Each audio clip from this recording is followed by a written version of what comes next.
Bonsoir à toutes et à tous, ici Laurie Dubois pour les sommes de toutes les peurs.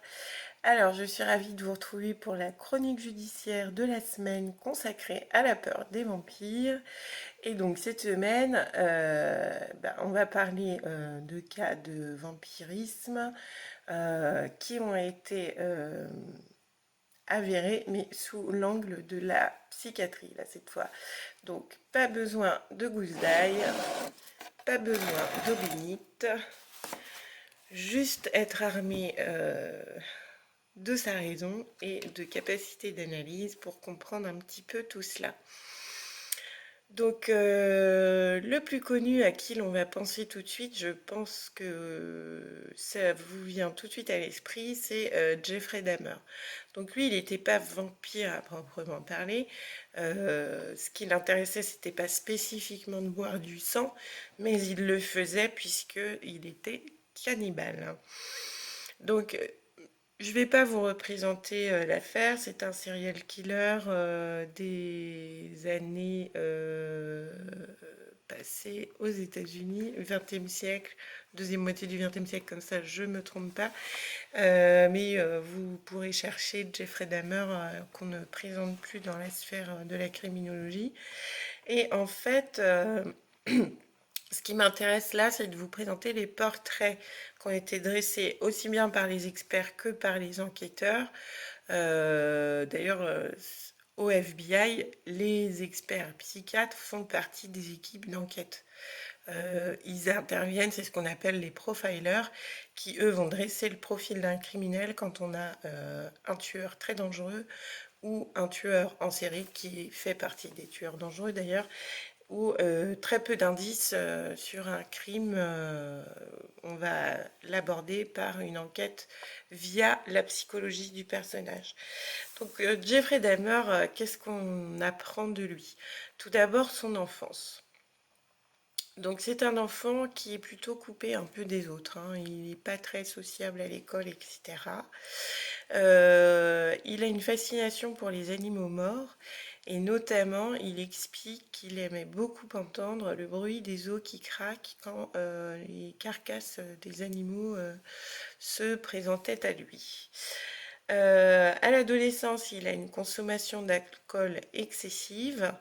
Il a un goût très prononcé pour la mythomanie et les canulars sordides qui ne font rire principalement que lui, puis peut-être ses camarades un peu par effet de groupe, parce qu'il a une personnalité finalement dans le groupe. Il n'est pas vraiment dedans, mais il exerce un peu une fascination étrange sur les autres, quoi. Il n'a aucune empathie, aucune capacité d'empathie. Et dans sa vie d'adulte, on découvre une sexualité plutôt de type dominant. Après, post-mortem, donc comment il se comporte avec ses victimes, son rapport au cadavre est très particulier parce qu'il les considère vraiment comme des objets, hein, pas d'empathie et rapport de dominance et sadisme. Bon, là, c'est clair que l'être humain, la proie humaine abattue, est considérée déjà comme un objet quand elle est proie, mais quand elle est abattue, n'en parlons même pas. Et donc, en fait, c'est un objet, voire un jeu. Parce que ce qu'il s'est amusé à faire, excusez-moi l'expression, et j'ai toujours beaucoup de respect pour les victimes et leurs familles et leurs proches, en fait, il les cache, puis il revient à l'endroit où il les a cachés et redéplace les corps pour les recacher ensuite. Donc il y a quelque chose comme ça de vraiment très particulier. Il consomme le corps physique mort, puis le cache, enfin voilà. Il y a plusieurs choses qui sont dressées comme ça. Donc voici quelques indices si vous avez des doutes dans votre entourage. Bon, heureusement, des Jeffrey Dahmer, il n'y en a pas beaucoup. Mais voilà, si vous avez autour de vous quelqu'un qui cumule un peu tout ça, bon, si votre voisin a un enfant un peu coupé du monde, ça ne veut pas dire qu'il sera Jeffrey Dahmer plus tard, je vous rassure. Ça veut peut-être juste dire qu'il est timide, hein. Mais voilà, s'il y a un cumul un peu de tout ça, faites attention. C'est surtout en fait leur rapport aux animaux et aux animaux morts qu'on va retrouver, vous allez le voir, chez d'autres vampires tueurs. Donc, une autre affaire, c'est le cas de Richard Trenton Chase. Alors, lui, on l'appelle carrément le vampire quand on n'a pas encore identifié le tueur. On fait appel au FBI, on appelle Thorpe et Westler, qui sont spécialistes des serial killers, des crimes occultes et des meurtriers très dangereux.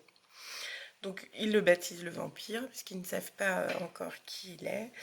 Et rien qu'en ayant analysé la scène de crime, ils en déduisent que le criminel est probablement un schizophrène qui a agi en pleine crise.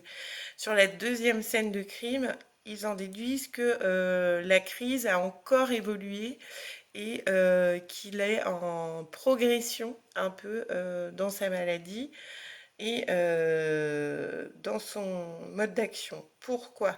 Parce que son action est totalement désorganisée. Donc il cherche un schizophrène, homme. Euh, Ils en déduisent là que son apparence devrait être homme négligé, au comportement étrange, assurément célibataire. Bingo, c'est tout à fait le profil de Richard Trenton Chase. On va retrouver Richard Trenton Chase grâce au travail de ses profilers et à leur connaissance en criminologie et en psychiatrie appliquée au crime, hein. Ça, c'est hyper important parce que, attention, un malade psychiatrique, une personne schizophrène n'est pas forcément un serial killer en puissance, hein. C'est vraiment appliqué au crime. Donc en fait, son action est désorganisée et la montée en puissance dans ces crises de délire, en fait, elle va se déduire de plusieurs choses. Bon, il vole un véhicule pour l'abandonner quelques mètres plus loin, ce qui va permettre de définir que, tac, la crise est retombée, ou qu'il habite dans le quartier. Vraisemblablement, c'était les deux. Autre chose, il prend un bain d'eau et de sang, et on se rend compte qu'il boit le sang de ses victimes. Là, il a tué 5 personnes à ce moment-là, dont 2 parents et 2 enfants, et ainsi qu'une autre jeune femme.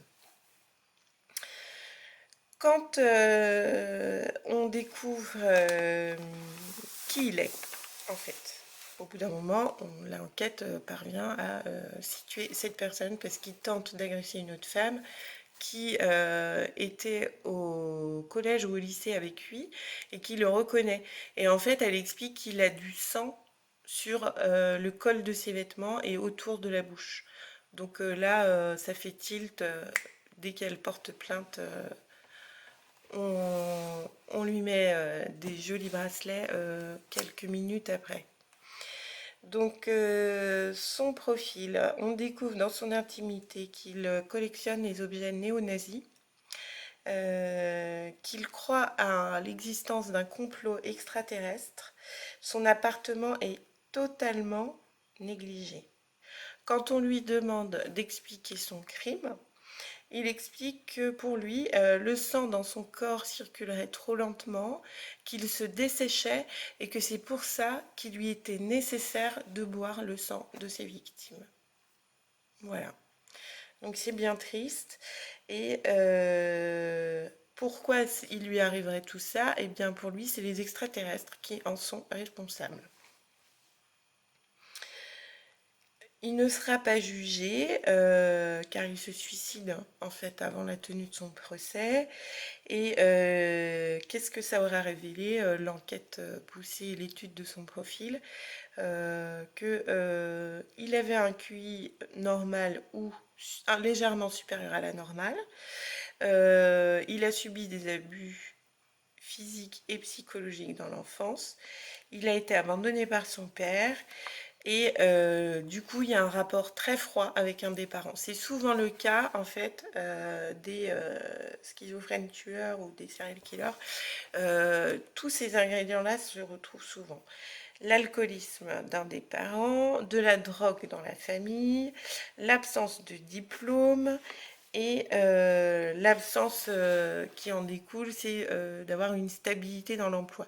Donc vous me direz, l'environnement, il joue pour beaucoup.